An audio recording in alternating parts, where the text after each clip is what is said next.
അസ്സലാമു അലൈക്കും വറഹ്മത്തുള്ളാഹി വബറകാതുഹു. അൽഹംദുലില്ലാ വസ്സലാത്തു വസ്സലാമു അലാ റസൂലില്ലാ വഅലാ ആലിഹി വഅസ്ഹാബിഹി വമൻ വാല. സ്നേഹമുള്ള സഹോദരന്മാരെ, സഹോദരികളെ, അള്ളാഹുവിൻ്റെ വിധിവിലക്കുകൾ എല്ലാ മേഖലകളിലും ശ്രദ്ധിക്കുവാനും സൂക്ഷിക്കുവാനും ശ്രദ്ധിക്കേണ്ടവരാണ് വിശ്വാസികളായ നാം ഓരോരുത്തരും. നമ്മുടെ ജീവിതത്തിന് കൃത്യമായ ലക്ഷ്യമുണ്ട്. ഇവിടെയുള്ള കർമ്മങ്ങളും ഇവിടെയുള്ള പ്രവർത്തനങ്ങളും വാക്കുകളും വിചാരങ്ങളും എല്ലാം വിചാരണയ്ക്ക് വിധേയമാക്കപ്പെടുമെന്ന് തിരിച്ചറിഞ്ഞ് ജീവിക്കുന്നവരാണ് യഥാർത്ഥ വിശ്വാസികൾ. അതുകൊണ്ട് തന്നെ ഏതെങ്കിലും കളികളുടെയും വിനോദങ്ങളുടെയും സമയങ്ങളിൽ മതത്തിൻ്റെ അതിർവരമ്പുകൾ ലംഘിച്ചുകൊണ്ടുള്ള ഒരു തിന്മകളിലേക്കും നാം ആരും പോകുവാൻ പാടുള്ളതല്ല.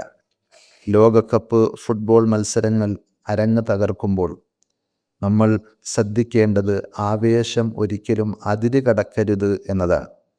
അഥവാ പലയിടങ്ങളിലും കൂറ്റൻ ഫ്ലക്സുകൾ സ്ഥാപിച്ച് വാശിയോടെ വലിയ തുകകൾ ചെലവഴിച്ച് ഊർജവും സമയവും നല്ലൊരു വിഹിതം അതിനു വേണ്ടി തുലച്ച് അങ്ങനെ ജീവിക്കുമ്പോൾ അതിലൂടെ നമുക്ക് എന്ത് നേട്ടമാണ് കിട്ടുന്നത് എന്ന് നമ്മൾ ആലോചിക്കണം.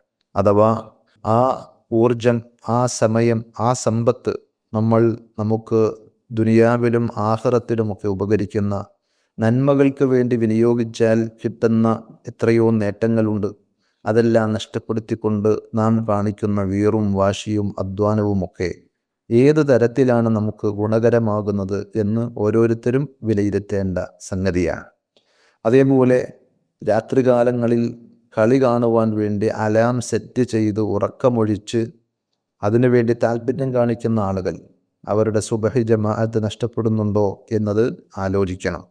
കളിയും വിനോദവുമൊക്കെ ഒരു പരിധിവരെ ആകാമെങ്കിലും ഇത്തരം നന്മകൾ അല്ലെങ്കിൽ നിർബന്ധമായ ബാധ്യതകളിൽ വീഴ്ച വരുത്തുന്ന കളികളാണെങ്കിൽ ഇസ്ലാമികമായി അത് കളിക്കുന്നതും കാണുന്നതും ആസ്വദിക്കുന്നതുമൊക്കെ തിന്മയുടെ പട്ടികയിലായിരിക്കും വരിക എന്നത് നാം തിരിച്ചറിയണം. എന്നാൽ സുബഹി നമസ്കാരം ജമാഅത്തായി നിർവഹിക്കാൻ നമുക്ക് സാധിച്ചാൽ എത്രയേറെ പുണ്യങ്ങളാണ് നമുക്ക് കിട്ടുക. നബി സല്ലല്ലാഹു അലൈഹി വസല്ലം പഠിപ്പിച്ചതുപോലെ മൻ സ്വല്ല സുബ്ഹ ഫീ ജമാഅത്തിൻ ഫഹുവ ഫീ ദിമ്മത്തില്ലാഹ്. ജമാഅത്തായി സുബ്ഹി നമസ്കരിക്കാൻ ആർക്കെങ്കിലും സാധിച്ചാൽ അയാൾ അള്ളാഹുവിൻ്റെ സംരക്ഷണത്തിലായിരിക്കുമെന്നാണ്. അപ്പോൾ ആ നന്മകൾ ഒഴിവാക്കി നാം കളി വിനോദങ്ങളിൽ ഏർപ്പെടുമ്പോൾ എത്ര വലിയ നന്മകളാണ് നമുക്ക് നഷ്ടപ്പെടുന്നത്, പിശാച് നമ്മെ കെണിയിലകപ്പെടുത്തുന്നത് എന്ന് നമ്മൾ തിരിച്ചറിയണം. അതുപോലെ തന്നെയാണ് ദീനിയായ മറ്റ് പല കാര്യങ്ങൾക്കും നമുക്ക് സമയമില്ലാതെ കളിയും വിനോദങ്ങളിലും മാത്രം നമ്മൾ മുഴുകുമ്പോൾ നമുക്ക് പല നന്മകളുമാണ് നഷ്ടപ്പെടുന്നത് എന്നത് നമ്മൾ മറന്നു പോകരുത്. അതുപോലെ തന്നെ കളിയുടെ പേരിൽ വാതുവെപ്പുകൾ, ബെറ്റ് അല്ലെങ്കിൽ പന്തയം വെച്ചുകൊണ്ട് ഉള്ള മത്സരങ്ങൾ അതൊരു തരം ചൂതാട്ടമാണ് എന്നത് പ്രത്യേകം നമ്മൾ തിരിച്ചറിയുക. അത് ഇസ്ലാം ഒരിക്കലും അംഗീകരിച്ചതോ പ്രോത്സാഹിപ്പിച്ചതോ അല്ല. അതേപോലെ ഇഷ്ട ടീമിൻ്റെയും പ്ലെയേഴ്സിൻ്റെയും ഒക്കെ ഡ്രസ് കോഡുകൾ സ്വീകരിച്ച് അവരുടെ ഹെയർ സ്റ്റൈൽ ഒരു ഫാഷനായി സ്വീകരിച്ച് അനുകരിക്കുന്ന രൂപം, ഇതൊന്നും ഒരു മുഅ്മിനിനെ സംബന്ധിച്ചിടത്തോളം പാടുള്ളതല്ല എന്നത് പ്രത്യേകം പറയേണ്ടതില്ല. നേരെമറിച്ച് കളിയും വിനോദവുമൊക്കെ ഒരു പരിധിയിൽ നിന്നുകൊണ്ട് ആസ്വദിക്കുവാനും അനുഭവിക്കുവാനും അതേപോലെ കളിക്കുവാനും ഒക്കെ നമുക്ക് അനുവാദമുണ്ട്. എന്നാൽ അതിൻ്റെ പേരിൽ ചൂതാട്ടം അനുവദനീയമാകുന്നില്ല. അള്ളാഹുവിൻ്റെ സ്മരണയിൽ നിന്ന് പടച്ചറബിനോട് കാര്യങ്ങൾ പറഞ്ഞ് ആരാധനകൾ നിർവഹിക്കുന്ന ഒരു വിശ്വാസിയുടെ നന്മയിൽ നിന്ന് തടയുന്ന ഒന്നും അതിലുണ്ടാകുവാൻ പാടില്ല.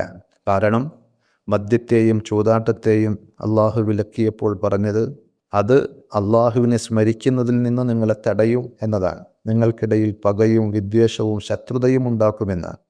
കളികളുടെ പേരിൽ ടീമുകൾ തിരിഞ്ഞ് സ്പിരിറ്റ്, ആവേശം അത് അതിരുകടന്ന് പരസ്പരം ശത്രുതയിലേക്കും അടിപിടികളിലേക്കും ഒക്കെ പോകുമ്പോൾ നാം വളരെ ശ്രദ്ധിക്കുകയും സൂക്ഷിക്കുകയും ചെയ്യണം.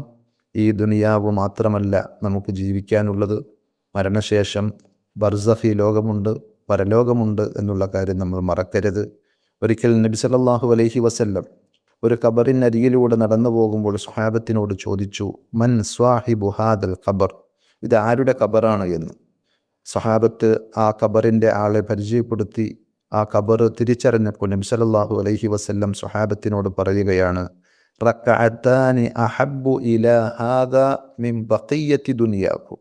2 റക്അത്ത് നമസ്കാരം അത് ഈ വ്യക്തിക്ക് ഏറ്റവും പ്രിയങ്കരമാണ്. ഈ ഖബറിൽ കിടക്കുന്ന വ്യക്തിയെ സംബന്ധിച്ചിടത്തോളം 2 റക്അത്ത് നമസ്കരിക്കാൻ സാധിക്കുക എന്നത് അയാൾ കൊതിക്കുകയാണ്. ഏറ്റവും പ്രിയങ്കരമാണ് നിങ്ങളുടെ ദുനിയാവിൽ മറ്റെല്ലാറ്റിനേക്കാളും, ദുനിയാവിലുണ്ടാകുന്ന സമ്പത്ത് സൗകര്യങ്ങളെല്ലാത്തിനേക്കാളും അയാൾ ഇപ്പോൾ കൊതിക്കുന്നത് 2 റക്അത്ത് നമസ്കരിക്കാൻ കഴിഞ്ഞിരുന്നെങ്കിൽ എന്നാണ്.